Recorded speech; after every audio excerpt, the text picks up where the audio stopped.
भगवान का सबसे बड़ा भक्त। एक समय की बात है, देवर्षि नारद भगवान विष्णु के सबसे प्रिय भक्त थे। वे दिन रात नारायण नारायण का जाप करते, वीणा बजाते और तीनों लोकों में भगवान की महिमा का गुणगान करते रहते थे। उन्हें इस बात का अहंकार भी था कि भगवान उनसे ज्यादा किसी को प्रेम नहीं करते होंगे। एक दिन नारद जी वैकुंठ धाम पहुंचे और भगवान विष्णु के चरणों में प्रणाम किया। नारद ने पूछा, प्रभु, इस पृथ्वी पर आपका सबसे बड़ा भक्त कौन है? क्या वह मैं हूं, जो हर क्षण आपका नाम लेता हूं? भगवान विष्णु मुस्कुराए और बोले, नारद, तुम मेरे प्रिय हो, इसमें कोई संदेह नहीं। पर आज मैं तुम्हें अपने एक अन्य प्रिय भक्त से मिलाता हूं। तुम अभी मेरे पास से पृथ्वी पर जाओ और अमुक गांव के एक किसान से मिलो। नारद जी चकित रह गए। एक साधारण किसान। नारद जी तुरंत उस गांव पहुंचे और किसान को देखने लगे। किसान की दिनचर्या। किसान सुबह भोर होते ही उठा। उठकर उसने केवल एक बार नारायण कहा, फिर अपने खेत की ओर चल दिया। नारद जी ने देखा कि किसान ने पूरा दिन कड़ी मेहनत की। हल चलाया, पसीना बहाया, बीज बोए और फसलों की देखभाल की। दोपहर को खाना खाने से ठीक पहले उसने फिर एक बार नारायण कहा। शाम को जब सूरज ढल गया और वह थककर चूर हो चुका था, तब उसने घर आकर स्नान किया।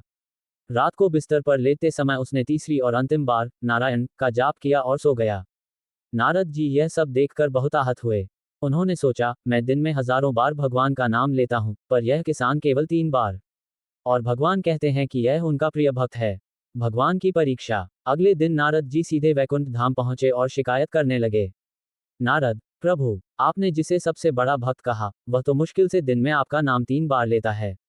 और मैं। भगवान विष्णु नारद जी को बीच में ही रोकते हुए बोले, नारद, मैं जानता हूं कि तुम कितना जाप करते हो, पर क्या तुम मेरे लिए एक छोटा सा काम कर सकते हो? आज्ञा दीजिए, प्रभु। भगवान ने नारद जी को एक तेल से भरा हुआ पात्र दिया। उन्होंने कहा, नारद, तुम ये पात्र लेकर पृथ्वी का एक चक्कर लगाओ। पर एक बात याद रहे, इस पात्र से तेल की एक बूंद भी जमीन पर नहीं गिरनी चाहिए। नारद जी भगवान की आज्ञा मानकर वह तेल से भरा पात्र संभालते हुए पृथ्वी की परिक्रमा करने लगे। वह बहुत सावधान थे। उनकी पूरी एकाग्रता तेल की एक बूंद को गिरने से बचाने में लगी रही। जब वह यात्रा पूरी करके वापस आए, तो भगवान ने पूछा, वत्स नारद, क्या इस पात्र से तेल की एक भी बूंद गिरी?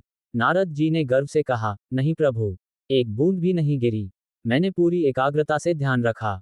तब भगवान विष्णु ने पूछा, नारद, इस पूरी यात्रा के दौरान तुमने मेरा नाम कितनी बार लिया? नारद जी शर्मिंदा हो गए। उन्होंने सिर झुका लिया और बोले, क्षमा करें प्रभु, मेरी पूरी एकाग्रता तेल को संभालने में लगी थी, इसलिए मैं आपका नाम लेना भूल ही गया। कर्म ही सच्ची पूजा है। भगवान विष्णु ने मुस्कुराते हुए कहा, अब समझो नारद, तुम तो केवल एक तेल का पात्र लेकर घूम रहे थे, तब भी मेरा नाम भूल गए। उधर मेरा किसान, वह पूरा दिन अपने परिवार के पालन पोषण का भारी बोझ, परिवार की जिम्मेदारी ढोता है। वह खेत जोतता है, बीज बोता है, धूप में पसीना बहाता है, यानी संसार का कठिन कर्म करता है। इन सब के बावजूद वह मुझे 3 बार याद करता है। नारद, सच्ची भक्ति सिर्फ माला जपने में नहीं है। सच्ची भक्ति तो कर्तव्य निभाने में है। जब मनुष्य संसार की सभी जिम्मेदारियों के बीच अपने कर्म को पूरी ईमानदारी और निष्ठा से करता है और फिर भी मुझे याद कर लेता है, तो यही मेरे लिए सच्ची पूजा है। उसका कर्म ही उसकी आराधना है। नारद जी को अपनी भूल का एहसास हुआ। वह समझ गए कि भगवान की दृष्टि में निष्काम कर्म ही सबसे बड़ी पूजा है। सीख। भगवान चाहते हैं कि हम अपनी जिम्मेदारियां, कर्तव्य पूरी निष्ठा से निभाएं, क्योंकि अपने कर्म को ही पूरी ईमानदारी से करना ईश्वर की सच्ची पूजा है।